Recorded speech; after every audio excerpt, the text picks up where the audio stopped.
Paper आपका बहुत अच्छा हुआ होगा ये हो, क्योंकि डायरेक्ट क्वेश्चन थे 1 मार्क के, तो बहुत ही डायरेक्ट थे। मतलब कुछ क्वेश्चन में तो पेन भी यूज़ नहीं करना था।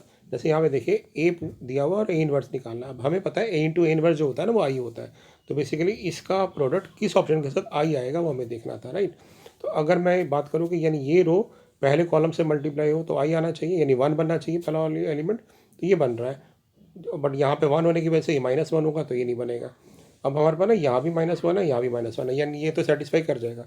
अब हम बात करते हैं सेकंड रो की। सेकंड रो को सेकंड कॉलम से मल्टीप्लाई करूँ तो मेरा प्रोडक्ट -1 आ रहा है, यानी आई नहीं बनेगा।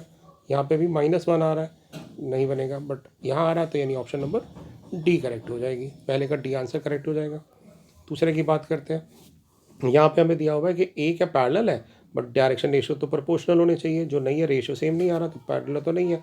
बट अगर मैं इसका प्रोडक्ट करूँ, डॉट पढ़ लूँ, तो ये आ रहा है 3 -2 -1 0 आ रहा है, यानी परपेंडिकुलर रहा है। मुझे आगे जाना ही नहीं मैग्नीट्यूड पे देखने के लिए। थर्ड क्वेश्चन -a2 है, यानी fx -fx चेक करेंगे। ऑड फंक्शन है कि इवन है, क्लियरली पता चल रहा है। जब हम इसको में -x पुट करेंगे तो ऊपर वाली टर्म तो पॉजिटिव हो जाएगी, नीचे वाली नेगेटिव, यानी -fx आ जाएगा। ऑड फंक्शन है तो ऑड फंक्शन में इंटीग्रल 0 होता है।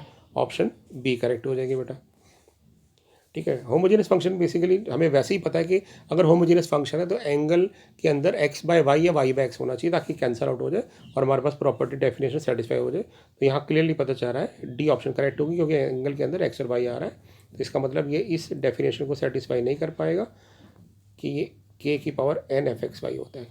एक्चुअली ना यहाँ पे होमोजेनियस फंक्शन पूछा है, हमारे पास डिफरेंशियल इक्वेशन नहीं पूछा। तो हमें ये डेफिनेशन देखनी है, तो उसमें डी दिख रहा है। फिफ्थ क्वेश्चन, मॉड हमें पता है कॉन्टीन्यूस फंक्शन होते हैं, बट ये डिफरेंशियबल का नहीं होते क्रिटिकल पॉइंट पे। यहाँ पे जब टर्निंग पॉइंट होता है 0 और 1 पे, मतलब बेसिकली शार्प एज होते हैं 0 और 1 पे, तो इसलिए डिफरेंशियबल नहीं होते 0 और 1 पे। तो इसका मतलब हमारा ऑप्शन क्या हो जाएगी, कॉन्टीन्यूस तो है बट डिफरेंशियबल नहीं है, राइट। देखिए कितना आसान क्वेश्चन है। Six question, determinant of A into adjoint of A पूछा है, यानी 4 टाइम्स एडजॉइंट ऑफ ए पूछा है। अब हमें पता है कि 4 जब बाहर जाएगा ना तो इसकी पावर में ऑर्डर आएगा, और ऑर्डर 2 है, तो यानी 4 की पावर 2 हो जाएगा।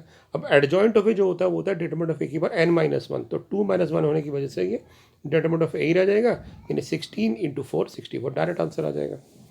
यहाँ पे बेटा P of E bye F bar पूछा है, इसका फॉर्मूला होता है P of E into P of F bar, क्योंकि इंडिपेंडेंट इवेंट है, और नीचे भी एफ बार है, तो बेसिकली एफ बार कट जाएगा हमारा आंसर, और पी ऑफ ई आ जाएगा 2/3 आपका आंसर आ जाएगा, राइट। तो क्वेश्चन बहुत ही स्ट्रेट फॉरवर्ड क्वेश्चन है, राइट। अगले क्वेश्चन पे चलते हैं बेटा। 8th क्वेश्चन पूछा है एब्सोल्यूट मैक्सिमम वैल्यू बताइए। जब इसका डेरिवेटिव लेंगे तो आ रहा है 3x² -3, इसको 0 के इक्वल रख देंगे तो x की वैल्यू +1 आ रही है, बट ऑप्शन में 1 है, तो यानी 0, 1 और 2 पे हमें फंक्शन की वैल्यू चेक करनी है क्या आ रही है। 0 पे चेक करोगे तो फंक्शन की वैल्यू 2 आ रही है, 1 पे चेक करोगे फंक्शन की वैल्यू तो 1 + 2 3, 3 - 3 0 आ रही है, और 2 पुट करोगे तो आ जाएगा आपके पास 8 - 6 + 2 तो 4 आ रही है, तो एब्सोल्यूट मैक्सिमम वैल्यू 4 हो जाएगी, राइट।